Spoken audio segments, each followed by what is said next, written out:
సరే సార్, ఒక్క మాట. అంటే నేను హిందూగా గర్విస్తాను, హిందువుగా జీవిస్తాను. నాకు ఒక చిన్న డౌట్ ఏంటంటే, మన దేశం సెక్యులర్ దేశం. అంటే ఏంటి సార్? చెప్తాను. ఈ బూతులు నేను వినలేను. అది ఒక్క మాట. ప్రూవ్ అయితే మాట్లాడాలి. మరి చెన్నారెడ్డి మన సీఎం అంటే ఒప్పుకుంటారా? ఇవి కాదు రేవంత్ రెడ్డి సీఎం అలా నిజాలు అంటే సెక్యులరిజం అనేది ఒక భ్రమ. డిసీజ్ ఓన్లీ అటాక్స్ హిందూస్ అంతే. మన రాజ్యాంగంలో తొక్క సార్. నువ్వు నిరూపించని దాన్ని చెప్పకూడదు. నేను స్లిమ్గా ఉన్నానంటే ఎలుగుద్ది, ఆ పక్కన ఎవరన్నా చూపిస్తాం. అవునా? నిజం మాట్లాడండి. నేను పొడుగ్గా ఉన్నా అంటే నిరూపించాలి. సెక్యులరిజం నిరూపిస్తే వింటాం మీ మాట. అంటే వింటావా? నిరూపిస్తే వింటాం అన్నావు అంతే. అబద్ధం అది, నిజం కాదుగా. నువ్వు గుళ్ళో డబ్బులు ఎత్తుకెళ్ళి దొంగవే, మసీద్ నుంచి రూపాయి తేలేని దొంగవే, చర్చి నుంచి రూపాయలు తీసుకురావడానికి దొంగవే, జెరూసలేంకి మక్కాకి పైసలు గుళ్ళోంచి ట్యాక్సుల నుంచి ఎత్తుకెళ్ళే దొంగవే. సెక్యులరిజం అనే పదం ఎవ్వడూ వాడకూడదు. It's abusing word. ఎవరికైనా దమ్ముంటే కోర్టులో కేసు వేయండి, ఆ దరిద్రాన్ని తీసేయమని చెప్పండి. సెక్యులరిజం ఆ పదం నాట్ అప్లికబుల్ టు రాజ్యాంగం నుంచి తీసేయాలి. దరిద్రం, అది అబద్ధం. హిందువులు మాత్రమే ఫాలో అవుతున్నారు. అది మనకెందుకు? అది ఏదో దరిద్రం. నేను మిమ్మల్ని ఏమో బిఎస్ గారు అనాలా, నువ్వేమో ఏమిరా పంతులు అంటావా? ఏడుంది సెక్యులరిజం? ఏడుంది సెక్యులరిజం? ఇది ఎందుకని ఒక జోక్ చెప్తాను. వేములవాడ వెళ్ళారా మీరు? వేములవాడలో ఏముంది గుడి? రాజరాజేశ్వర స్వామి. ఇంకేముంది పక్కన? తెల్దా? పీనుగులే. పీనుగు ఉంది సార్ పక్కన. దర్గా చూడండి, దర్గా ఉంది సార్ పీనుగా. ఓకే. అక్కడ కూడా మన బడుద్దాయిలు వెళ్ళి వాడు కొడతాడు. అదేందో నెమలేకలతో దేందో కొడతాడు. అక్కడ శివుడికి మొక్కి ఇక్కడ శవాన్ని మొక్కి వస్తారు. శివుడి గుళ్ళో పైసలన్నీ గవర్నమెంట్కి కావాలా, ఆ పీనుగు దగ్గర పైసలు వాళ్ళ పట్టుకెళ్తారు. ఏడుంది సార్ సెక్యులరిజం? మన గుళ్ళోనేమో ఆడి పీనుగు ఉండొచ్చా? పీనుగు పెత్తనేమో వాళ్ళదా? దేవుడి మీద పెత్తనం నీదే. కాబట్టి ఈ జోక్ చెప్పద్దు. జోక్ లేకుండా ఏమైనా చెప్పండి. ఇది అబ్యూజింగ్. మీరు ఎట్లయినా వాడుకోండి. ఈ దేశంలో మీ భావాన్ని మీరు చెప్పాలనుకున్న దాన్ని నేను మధ్యలో అడ్డుకున్నా కాబట్టి దాన్ని వదిలేసి మిగిలిన చెప్పండి. కరెక్ట్ ఆన్సరే చెప్పారు మీరు. అడిగిన దానికి పర్ఫెక్ట్ ఆన్సర్ ఇచ్చారు. అడగకుండానే. అది అది అసలు దుర్మార్గం. రైట్. అయితే నాకు సో ఈ ఆన్సర్ తో BS OS. Yes, thank you, సంతృప్తి చెందాను. రైట్. ఇంకొక ఆక్షేపణ. ఈ దేశంలో, మన దేశంలో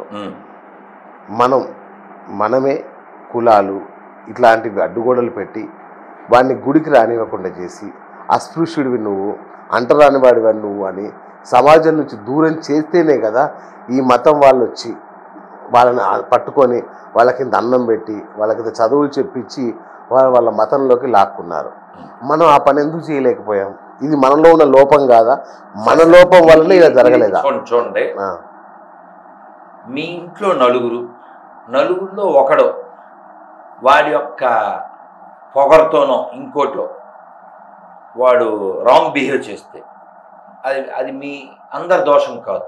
అలా పొగరెక్కిన వాళ్ళు లేదా బలిసిన వాళ్ళు, ఒళ్ళు కొవ్వెక్కిన వాళ్ళు వాడు తక్కువ వీడు ఎక్కువ అంటాడు. అది అగ్రకులం కాదు, అది ఉగ్రకులం. ఎందుకంటే శంకరాచార్యులు వారికంటే వీళ్ళెవరు గొప్పలు కాదుగా, అన్నమాచార్యులు వారికంటే వీళ్ళు గొప్పలు కాదుగా. శంకర్లు చూపించారుగా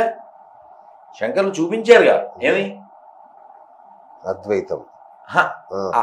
చండాలు వస్తే తప్పుకోమంటే ఆయన చెప్పాడుగా, ఎవరిని తప్పుకోమంటున్నావు అన్నాడు.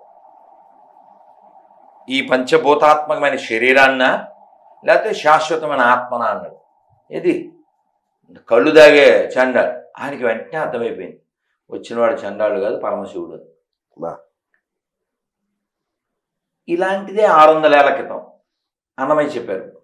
ఏ కులజుడైననేమి ఎవ్వడైననేమి అక్కడ నాతడే హరి నెరిగిన వాడు. అది కాక భగవద్గీత కొన్ని వేల సంవత్సరాల క్రితం సమోహం సర్వభూతేషు అంది కదా. అది కాక బ్రహ్మజ్ఞాని అంటే అందరి లోపల. మీకు ఫస్ట్లో అడిగానే యోగవేమన్ సినిమా చూశారని, అందులో వేమన్ గారు చెప్తారు, అందరి లోపల ఆరక వెలిగే ఆత్మ ఒక్కటే తెలియండి, పరమాత్మ ఒక్కటే తెలియండి. జీవహింస మానండి, జీవహింస మానండి, జీవుల మీ వలె ప్రేమించండి. జీవుల, నాట్ ఓన్లీ హ్యూమన్స్, అన్ని జీవుల్ని మిమ్మల్ని మీరు ప్రేమించుకున్నట్టు ప్రేమించండి. ఆత్మవత్సల భూతాని, ఇది మన భౌతికత నేర్పించింది. కాబట్టి కొవ్వెక్కిన వాళ్ళు, బలిసిన వాళ్ళు ఒక సిస్టమ్ని తయారు చేస్తే అది ధర్మం కాదే.